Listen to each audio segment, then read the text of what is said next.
They're about to do some shit in LA that's about to shake the world. So I know you heard of underground cities. And I know you heard people say there are civilizations living underground. Well, allegedly in LA, that's what they got planned. Look at this shit.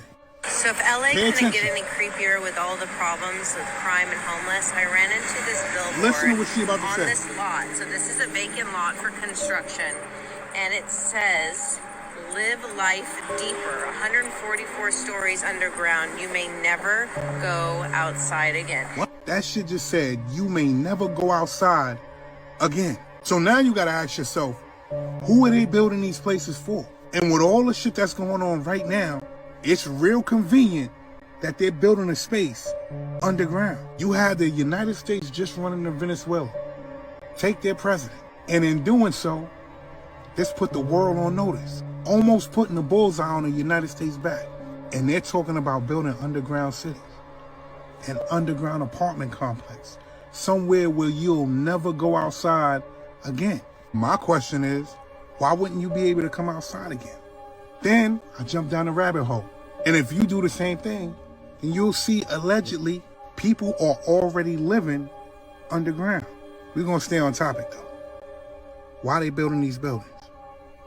Why are they building these buildings underground? I'm out.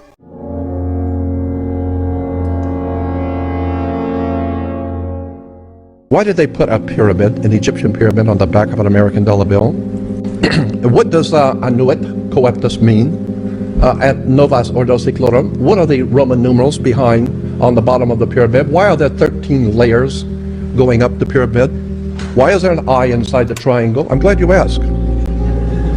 Because there's one hell of a story sitting right in front of you and you didn't even see it. So, is this symbol evil or is it good?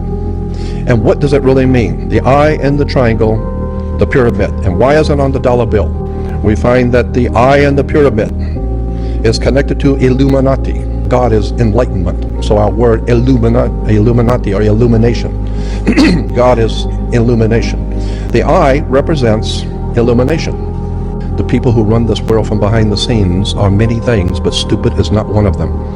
They are operating on a very high spiritual level, the people who run this world.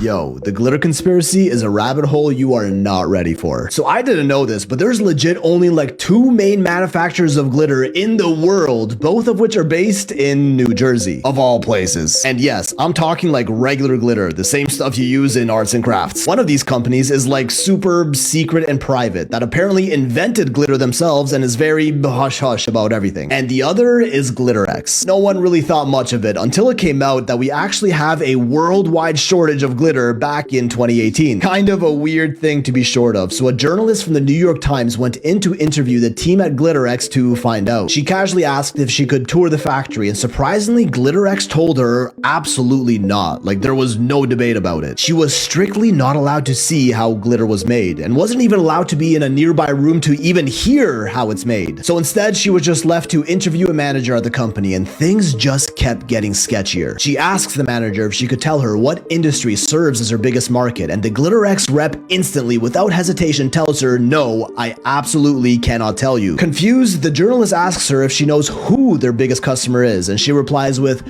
oh god, yes, and you would never guess it. Let's just leave it at that. Asking why she can't talk about it, she responds by saying because they don't want anyone to know that it is glitter, and that if you looked at it, you wouldn't even know that it's glitter. The journalist then asks if you'd even be able to see the glitter at all in the finished product, to which the manager replies, oh, you'd be able to see something, but it's, yeah, I can't. And this interview single-handedly sparked the great glitter rabbit hole of the internet. Apparently, these clients that purchase glitter are all under a very strict confidentiality clause with GlitterX. They really do not want people to know that their products are made from the sparkly stuff. The industry these products are part of is clearly massive, yet no one knows what it is. So what even is glitter? By definition, it is aluminum metallized polyethylene terephthalate, essentially plastic that has been aluminized and shredded into tiny specks that sparkle. And it's used in a lot lot of things from credit cards, passports, currency, football helmets, cosmetics, jet skis, granite countertops, even toothpaste, allegedly. But none of these are quite big enough to be this top industry buyer of glitter. One of the leading theories is that this biggest glitter industry is for boat paint, which many manufacturers do admit they use it in their boats. And they don't want people to know about it because of how much microplastics in the glitter these boats are really dumping into the ocean, which is a hot topic these days and is why they'd want to keep it such a secret. Others claim that it's being dumped into beaches to make the sand sparkle, or that it's just Crest toothpaste and we're rubbing the microplastics directly into our gums, as well as for use in military applications, which would obviously be highly classified, and this is where the theory takes an unexpected turn. Remember that super secret company that basically founded glitter, the other New Jersey company that isn't GlitterX? Turns out they're actually not as big of a secret as they'd like to be, called Meadowbrook Inventions, which was founded by Henry F. Rushman, a German-American machinist who invented modern glitter in the 1930s, and also happened to be part of the Manhattan Project, the highly classified operation that created the atom bomb. So the guy who invented glitter also helped create the world's first nuclear weapon. Who would have known? Meadowbrook's machines that make glitter are also commonly used for government contracts for products like rocket fuel, airplane brake shoes, and anti-radar chaff, which are chopped up fibers they shoot out of military planes that can block radar, redirect heat-seeking missiles, and can even be used to simulate poor weather conditions on radar. Good thing the government would never do that. Henry W. Rushman, the son of the original creator, was interviewed and even admitted to what they were really using glitter for all these years, specifically mentioning money, passports, toothpaste, and all those military applications like that anti-radar chaff, and even mentioned it was used in special batteries they produced for a military contractor called Picatinny Arsenal. Batteries that he claimed produce more electricity than any other battery we've ever known, and was pretty quiet about it after that. If there's anything we've learned about the government, it's that they love spending money, and their budget is essentially endless, especially if it's for the military. And given all these military uses of glitter, as well as its founder's roots in the Manhattan Projects and connection to atomic bombs, this one might be our answer. What other industry could be so secret that the New York Times article described it as CIA levels of obfuscation? How about the CIA itself? Perhaps once again the government is behind it all, using the same sparkly powder found in children's art projects for military applications, fighter jets, rocket fuel, money, and passports. Possibly even some new high-tech super battery they don't want the rest of us to know about. What a plot twist that would be if glitter, of all things, ends up being the government's top secret weapon to control the masses.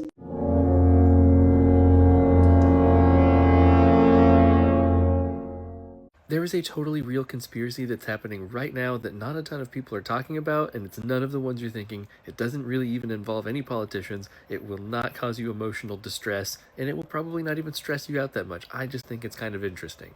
The demand for trading cards is literally the highest that it's ever been, which is crazy because in the 1990s, everything was a trading card. 2 years ago, you could get a new set of Pokemon cards for $5, which is roughly 50 cents per card. But right now, if you go to the store, if you can find one of the newer sets, it's going to be $10 or more.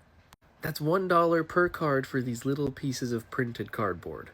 And it's not just Pokemon cards, it's sports cards, and newer or lesser known card games like One Piece. They are all facing this supply and demand crisis. And a lot of this supply and demand crisis is because people realized that they could go to the store, buy 100 packs of cards, open them on the internet for views, use the money that they get from those views to reinvest and buy more Pokemon cards, and use it as a way of pretty decent income. If those people get a rare or highly sought after card, they might send it to PSA, which is a collectible grading service.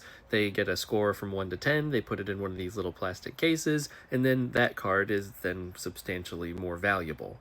If you want a clear example of how much more valuable a 10 can be than a 9, here's a good one. That guy bought this card for $5.3 million. It is a grade 10. It's the best version you can get. It is currently worth $7 to $12 million because the market for cards is way up. However, if you wanted to go buy a PSA 9 copy, you could do so for $475,000. That is exponentially less money. PSA has started to supply stores like GameStop with graded cards directly, and that's where the conspiracy is. I don't collect trading cards, but let's pretend that I do for a second. So let's just imagine that I send 30 cards to PSA. They grade all 30 of them, and they send me an email that says, you know what, we like these 15, we'll give you fair market value for them, and we'll send you back the other 15 that we don't want. That's what they've started doing, and a lot of people have found it to be a really convenient way to sell their cards because it cuts out all the work of having to put them on eBay or some other similar site.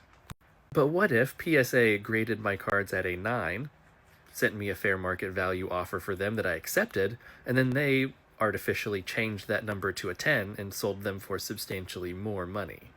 And that's exactly what has happened in at least one case, and probably even more.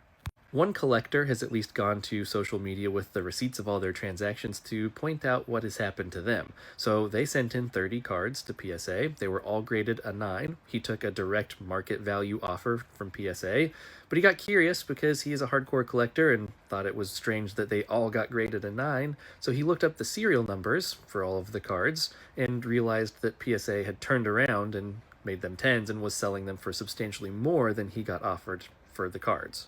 So that's totally weird and shady and raises a ton of ethical questions about this business model, so naturally you'd think people would go to another card grading service, like Beckett. Beckett has been purchased by PSA, which gives PSA 80% of the market value for card grading. And for perspective, historically speaking, the monopolies that started all of our antitrust laws, those companies owned about 90% of their markets. The only reason that PSA is able to do this is because even though they own Beckett, they are allowing Beckett to operate as an independent company underneath their corporate umbrella. I don't even collect trading cards. I've just been reading about this and following this story, and I think it's incredibly interesting, and I'm so excited to see where it goes in the courts because there's no way it doesn't end up there for one reason or another.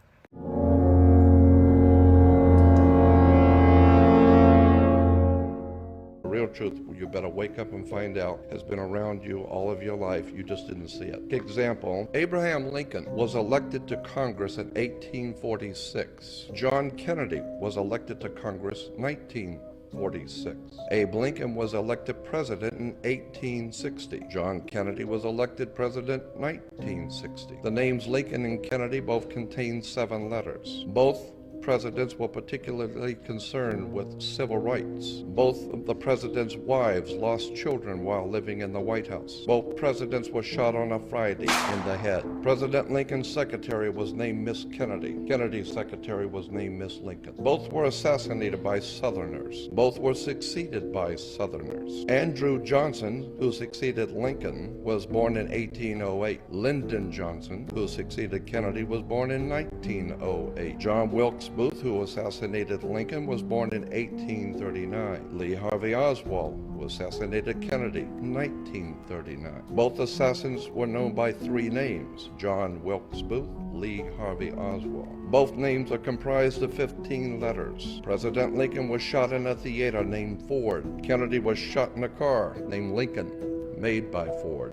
John Wilkes Booth ran to a theater and was caught in a warehouse. Oswald ran from a warehouse and was caught in a theater. Booth and Oswald were both assassinated before they could go to trial. And a week before Lincoln was shot, he was in Monroe, Maryland. A week before Kennedy was shot, he was with Marilyn Monroe. The truth is hidden in plain sight, and this is how they hide everything. If you are looking for the knowledge that has been hidden from us, if you want to know the meaning behind these symbols, if you want to know who controls the world, this ebook will literally unveil that to you, and ye shall know the truth, and truth shall set you free.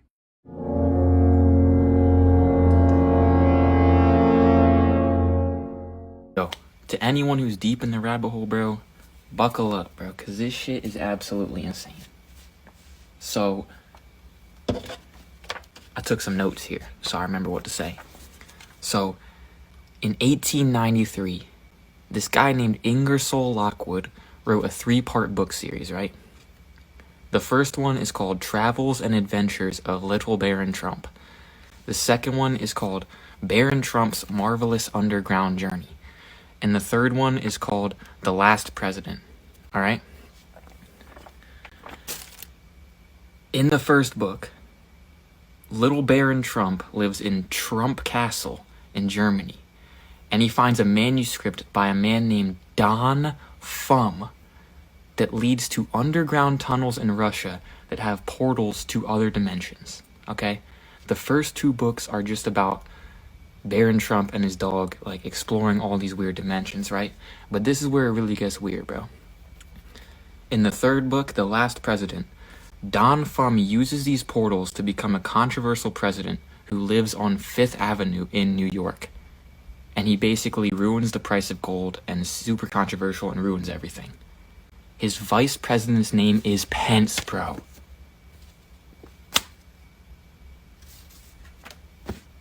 That shit is absolutely crazy, but it gets even crazier, bro. Ingersoll Lockwood lived on the exact same street as Nikola Tesla when he wrote this book series. At the very same time that he was living on this street with Nikola Tesla was claiming that he invented time travel. Like, he deadass was saying, I'm about to make freaking time traveling portals and we're about to do it. And a little bit after, he mysteriously dies in a hotel, and all of his blueprints, all of his inventions are in this hotel when he dies. Guess who gets sent, along with the CIA, to pick up his blueprints? John G. Trump. Trump's literal blood uncle, bruh. Think about it, bro. It gets even deeper, though. Wernher von Braun, Nazi scientist, by the way, founder of NASA, wrote a book called Project Mars in 1953 about a man named Elon who takes everyone to Mars. The founder of NASA. And now Trump and Tesla are working together. They got space and time. Think about it, Fifth Avenue right by Times Square. I'm telling you, dog, this shit is a simulation, bro.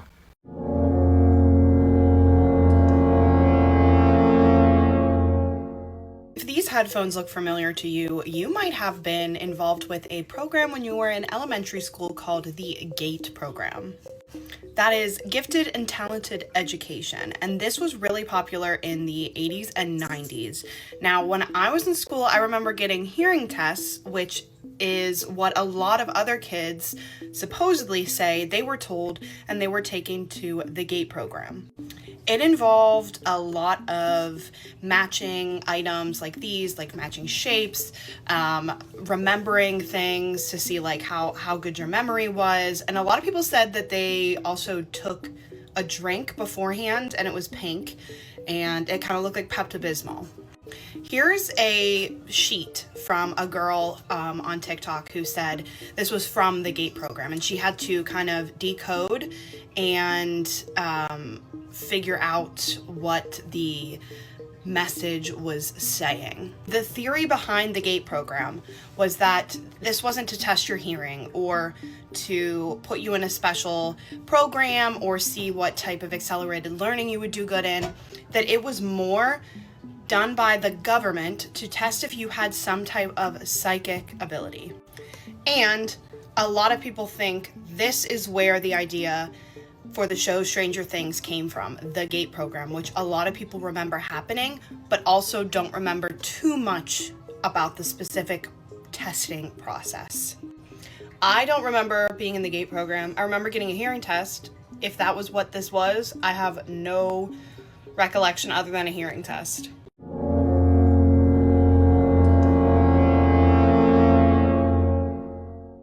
Alright guys, so this is probably the fourth time I'm making this video because TikTok keeps on taking my stuff down. So stay tuned on what I'm about to show you. I'm gonna go into my safe here and show you a couple Mandela effects that I'm now gonna come out and show them to the world. So look at what I got here. Oh, hold on.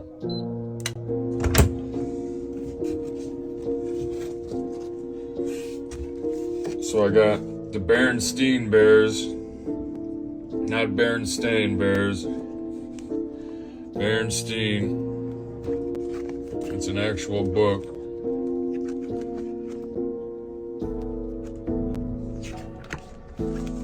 I also have the Shazam VHS.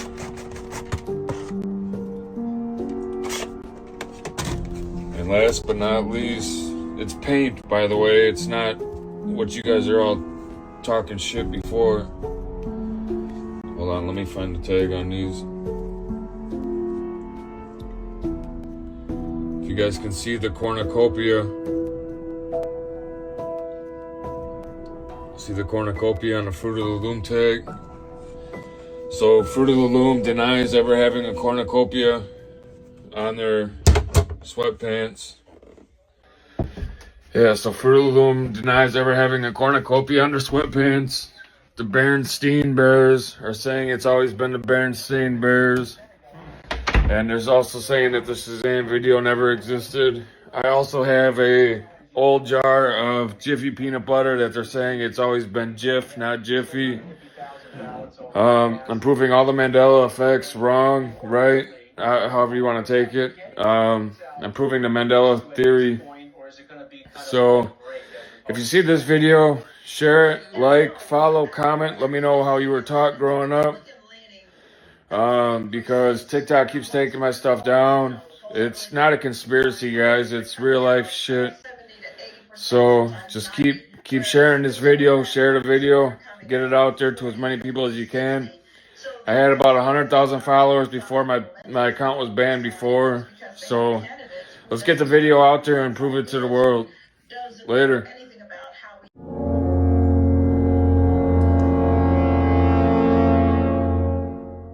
Okay, my conspiracy of the day is that I don't believe that every person that we see out in public is a real human being with a soul and a heartbeat. I think there's NPCs walking around that are not real humans, almost like extras in a movie, background characters. Call me crazy, but I don't believe it.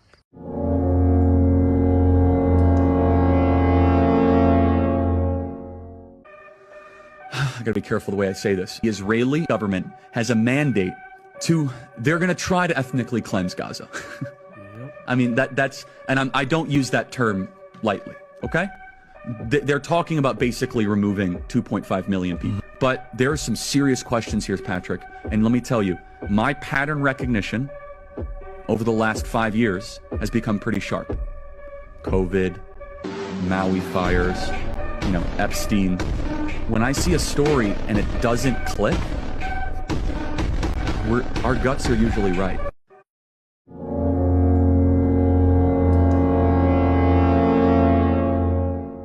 If I told you Epstein never died, his Moloch God protected him. Why would they kill him now? He went to jail for the same crimes the whole night. I told you, Larry. How could you bucket? I was locked up there 100 times. There's no way you could get. It's really double jeopardy. He had amassed a lot of information on people.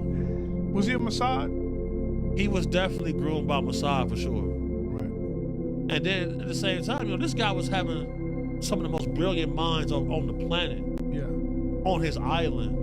For research purposes, big science conferences. Right. But the only thing that connects all of these people together is who they consider God. That's why he have a temple dedicated to Moloch on his island. What's the god of child sacrifice. Oh, Moloch. Yeah, okay. Now we talking. Yeah, they go all down that way with him. Yeah, let's go down. Pull up the video of Lady Gaga swearing to. I learned we're on a fucking world stage. Nothing's gonna be surprising you. They got literally a card game. Illuminati card game with all these damn pre-planned events on it. Like, it's just real simple shit you can look at and be like, oh yeah, this is a simulation.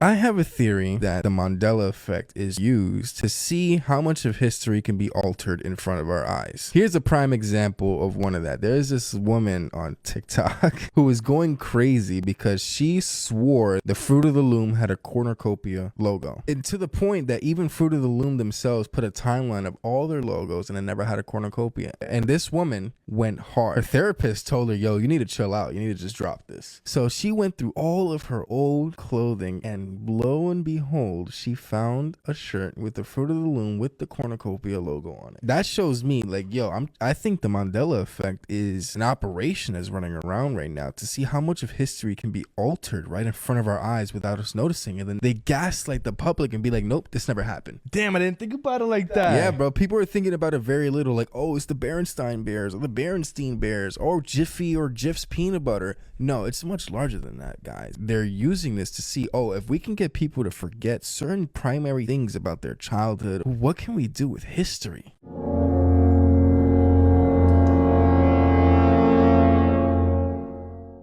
I'm telling y'all, they always hide the truth in plain sight. Sure is. Make a deal with me, kid. You can have the car and everything that goes along with it.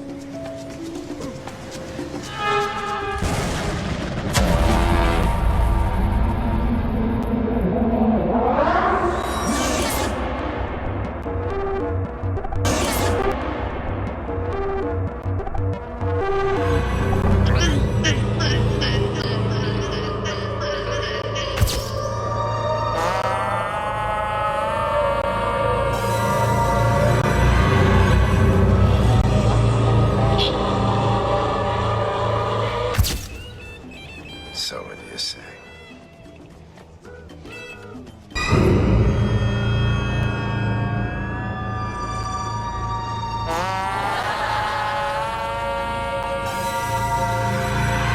Two things. That's a Freemason sign ring. And, wait a minute, that's obviously the devil.